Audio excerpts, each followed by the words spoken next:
Welcome to missile classes. जैसे कि दोस्तों आप सभी ने आज ज्योग्राफी का पेपर बहुत ही अच्छी तरह से दिए होंगे और दोस्तों मैं आज इस पेपर को देखकर बहुत ही हैप्पी फील हूँ क्योंकि हमारे पूरे साल भर की मेहनत दोस्तों पूरे रंग लाए हैं।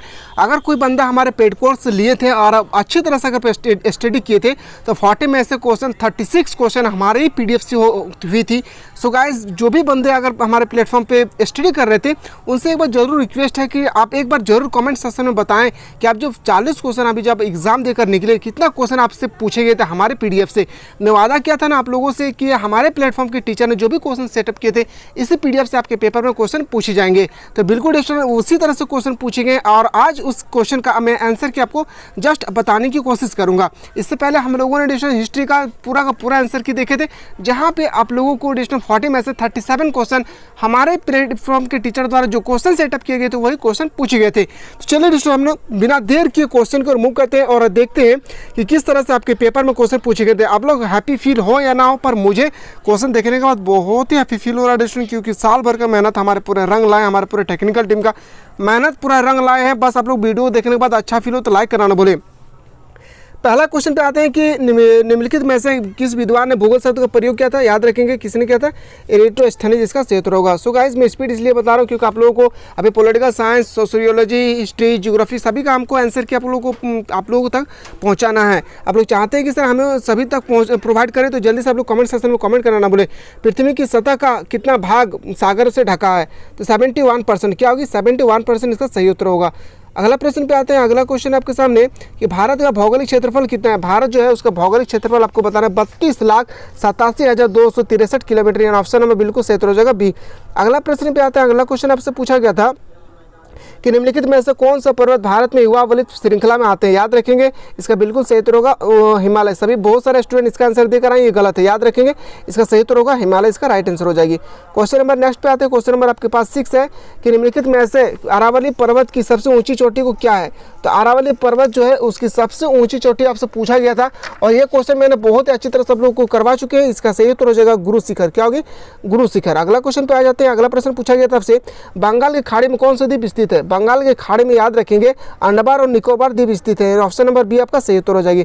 क्वेश्चन नंबर 7 पे आते हैं। जो भी क्वेश्चन मैंने आप लोगों के लिए प्रोवाइड किए थे स्टूडेंट हूबहू यही क्वेश्चन आपसे पूछा गया था। मैं बहुत हैप्पी फील हूँ।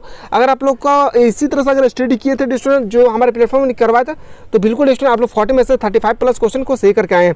निम्नलिखित में से कौन सी अमरकंटक से निकलती है, कौन सी नदी है जो आपको बताना है कि अमरकंटक से निकलती है। याद रखें इस क्वेश्चन का बिल्कुल सही उत्तर हो जाएगा नर्मदा नदी। क्या होगी, नर्मदा नदी इसका सही उत्तर हो जाएगा। अगला क्वेश्चन पे आते हैं कि बिहार का शोक किसे कहा जाता है। बिहार का शोक घोसी नदी को कहा जाता था। अगला प्रश्न पे आते हैं कि मृदा का सर्वाधिक व्यापक उपजाऊ, सबसे ज़्यादा मृदा का उपजाऊ कहाँ होती है। मैंने सब कुछ क्वेश्चन करवा चुके हैं स्टूडेंट, याद रखेंगे।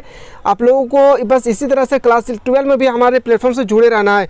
निम्नलिखित में से कौन सा देश भारत से सबसे बड़ा है। भारत का क्षेत्रफल कौन सा ऐसा देश है दुनिया में जो भारत के क्षेत्रफल से भी बड़ा है, तो वह है चीन। क्या होगी, चीन। याद रखेंगे। अगला क्वेश्चन पे आते हैं। पृथ्वी के सबसे ऊपरी परत को हम लोग भूपृष्ठ बोलते हैं। ऑप्शन नंबर बिल्कुल सही उत्तर हो जाएगा इसका ए यानी क्रस्ट। अगला प्रश्न पे आते हैं। अगला क्वेश्चन है कि आपसे पूछा गया अगला क्वेश्चन कि भारतीय मरुस्थल को किस अन्य नाम से जाना जाता है। तो याद रखेंगे थार मरुस्थल इसका सही उत्तर हो जाएगा। क्वेश्चन नंबर नेक्स्ट पे चलते हैं। सो गाइस वीडियो देखने के बाद थोड़ा सा भी अच्छा फील हो तो लाइक कराना बोले और चैनल पर नया है तो सब्सक्राइब करके बेल आइकन को प्रेस करें क्योंकि दोस्तों आप लोग क्लास 12 के लिए जस्ट क्लास स्टार्ट होने वाले फ्री ऑफ कॉस्ट। अगला प्रश्न पे आते हैं कि पृथ्वी पर जीवन निम्नलिखित में से लगभग कितने वर्ष पहले आए थे। याद रखेंगे 1307 यानी 13.7 मिलियन पूर्व। अगला क्वेश्चन पे आते हैं। अगला प्रश्न पे आते हैं कि किस ग्रह को लाल ग्रह कहा जाता है। याद रखें किस ग्रह को, तो मंगल ग्रह को हम लोग लाल ग्रह के नाम से जाते हैं। अगला क्वेश्चन होते हैं। अगला प्रश्न आपसे पूछा गया था ज्वारीय परिकल्पना किस विद्वान ने दिया था। याद रखेंगे जेम्स जेफरे ने। सभी क्वेश्चन को मैंने बहुत अच्छी तरह से आप लोग को एक्सप्लेन किए थे। तो बिल्कुल हमारे प्लेटफॉर्म पे जो भी स्टूडेंट स्टडी किए थे कल, यानी जो हम लोगों ने 250 क्वेश्चन आप लोगों को प्रोवाइड किए थे हूबहू उसी से आपके पेपर में क्वेश्चन छपे थे। पृथ्वी का प्राकृतिक उपग्रह कौन सी है। तो याद रखेंगे पृथ्वी का प्राकृतिक उपग्रह क्या होगी, चंद्रमा, इसका सही उत्तर हो जाएगा। अगला क्वेश्चन पे आते हैं। अभी इसका बाद जब लास्ट को पॉलिटिकल साइंस और पॉलिटिकल साइंस के बाद आपको सोशियोलॉजी के बाद आपको इकोनॉमिक्स का जस्ट हम आप लोगों के आंसर की बताने की कोशिश करूंगा। भूकंप के परिमाप को क्या कहा जाता है। भूकंप को किसे मापा जाता है, रिएक्टर स्केल। याद रखेंगे ऑप्शन नंबर बिल्कुल ए इसका राइट आंसर होगा। अलग भूकंप मापी यंत्र अगर आपसे कहा जाता है तो याद रखेंगे उसका सही उत्तर होगा सिस्मोग्राफ। आपसे पूछा गया भूकंप के परिमाप को किसे मापा जाता है। अगला क्वेश्चन पे आते हैं। नेक्स्ट क्वेश्चन है, क्वेश्चन नंबर आपके सामने, पृथ्वी के आंतरिक कोर का निर्माण हुआ है तो लोहा और निकेल, क्या होगी, लोहा और निकेल इसका सही उत्तर हो जाएगा। क्वेश्चन नंबर याद रखेंगे, इसका 4 आंसर सही होगा। अगला क्वेश्चन पे आते हैं।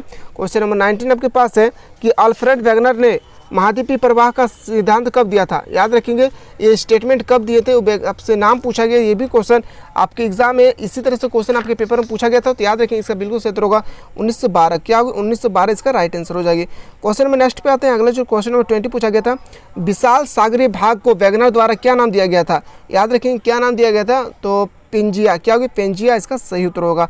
अगला प्रश्न पे आते हैं कि हिमालय पर्वत संबंधित है, हिमालय पर्वत संबंधित है किससे, 33 सागर से।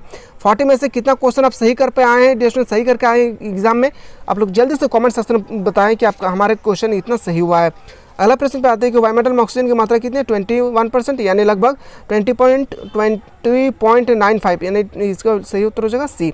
अगला प्रश्न पे आते हैं, वायुमंडल के सबसे ऊपरी परत को हम लोग वायुमंडल बोलते हैं, क्या होगी, सबसे वायुमंडल। अगला क्वेश्चन पे आते हैं। अगला प्रश्न, पुराने जलोढ़ को क्या कहते हैं, तो पुराने जलोढ़ को हम लोग बांगर कहते हैं, नया जलोढ़ को खादर कहते हैं। अगला प्रश्न पे आते हैं, किस नदी को दक्षिण का गंगा कहा जाता है, तो गोदावरी को, क्या होगी, गोदावरी इसका सही उत्तर हो जाएगा। अगला क्वेश्चन पे आते हैं।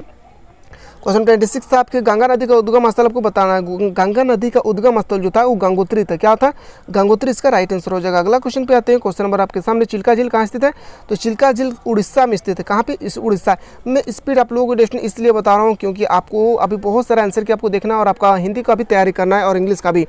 प्रायद्वीपीय पठार की ऊंचाई क्या है, तो याद रखेंगे प्रायद्वीपीय पठार की जो ऊंचाई है वो 300 से 900 के बीच है। तो ऑप्शन में आपको देखना है कि 900 का रेंज में कौन सा है, तो यानी ऑप्शन नंबर बिल्कुल सही हो जाएगा ए। अगला क्वेश्चन पे आते हैं। अगला प्रश्न पूछा गया था, विश्व की सर्वोच्च चोटी कौन सी है, तो याद रखिएगा माउंट एवरेस्ट का सही उत्तर हो जाएगा। अगला क्वेश्चन पे आते हैं। अगला जो आपसे पूछा गया था क्वेश्चन नंबर नेक्स्ट पूछा गया, जैव विविधता कहाँ स्मृत है, तो उष्णकटिबंधीय क्षेत्र, क्या होगा, उष्णकटिबंधीय क्षेत्र। सभी प्रश्नों को मैंने आप लोगों को एग्जाम से पहले बहुत अच्छी तरह से एक्सप्लेन करके आप लोगों को बताए थे। राष्ट्रीय उद्यान और अभ्यारण्य किस उद्देश्य के लिए बनाया जाता है, तो संरक्षण के लिए, जानवरों के संरक्षण के लिए। अगला क्वेश्चन पे पूछा गया था, निम्नलिखित में से कितनी ऊंचाई पर ऑक्सीजन की मात्रा नगण्य हो जाती है। आपको बताना है कि याद रखिएगा कितना ऊंचाई होगी, तो 120 किलोमीटर, यानी ऑप्शन नंबर बी आपका सही हो जाएगा। अगला क्वेश्चन आते हैं कि निम्नलिखित में से कौन सा अवसादी चट्टान का उदाहरण है, तो याद रखेंगे चूना पत्थर, क्या होगी, चूना पत्थर इसका सही उत्तर हो जाएगा।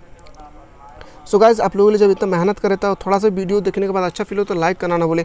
अगला क्वेश्चन है कि कौन सी भूकंप तरंग नहीं गुजरती है तरल पदार्थ से, याद रखेंगे डेस्टिनेशन इसका आंसर हमें अभी तक नहीं मिला है तो इसका आंसर हम गलत नहीं बता सकते हैं। अगला क्वेश्चन पे आते हैं 35, हमारे सौरमंडल का सबसे बड़ा कौन सा ग्रह है, याद रखेंगे सबसे बड़ा ग्रह बृहस्पति। अगला क्वेश्चन पे आते हैं। अगला क्वेश्चन नंबर नेक्स्ट है। अगला प्रश्न है कि गर्मियों में उत्तरी मैदान के बहने वाले हवा को क्या कहा जाता है, तो लू कहते हैं हम लोग उसको। अगला प्रश्न पे आते हैं, जल्दी उससे बताएं आप लोग 40 क्वेश्चन में कितने सही करके आए हैं। शाम का तारा किसे कहा जाता है, तो याद रखें शाम का तारा हम लोग शुक्र को कहते हैं, ऑप्शन नंबर ए। अगला क्वेश्चन पे आते हैं। नेक्स्ट क्वेश्चन है, क्वेश्चन नंबर आपके सामने, भारत के अधिकांश भाग निम्नलिखित में से किस महीने में वर्षा होती है, तो याद रखेंगे भारत में जो सबसे अधिक वर्षा होती है जून और सितंबर से, जून से सितंबर इसका सही उत्तर हो जाएगा। अगला प्रश्न पे आते हैं, निम्नलिखित प्रकार के बादलों में से आकाश में सबसे ऊंचा बादल कौन सा है, तो याद रखेंगे सीरियस यानी पक्षाम इसका सही उत्तर होगा। अगला क्वेश्चन पे आते हैं। अगला क्वेश्चन है और लास्ट क्वेश्चन है कि सर्वाधिक तापमान कब अंकित होती है, तो सभी को पता है कि अभी जो सबसे ज़्यादा अगर धूप दे रहे हैं वो है 2 बजे का समय, यानी ऑप्शन में बिल्कुल सही हो जाएगा सी। सो गाइस, अभी हम लोग जियोग्राफी का सेट देखें। आप इसी तरह से आप चाहते हैं कि सर हम लोगों को पॉलिटिकल साइंस, इकोनॉमिक्स और सोशियोलॉजी का सेट करवाए, तो जल्दी से कमेंट सेक्शन में कमेंट करना ना भूले। तो चलिए हम लोग नया सेट में हम लोग मिलते हैं, तब तक के लिए।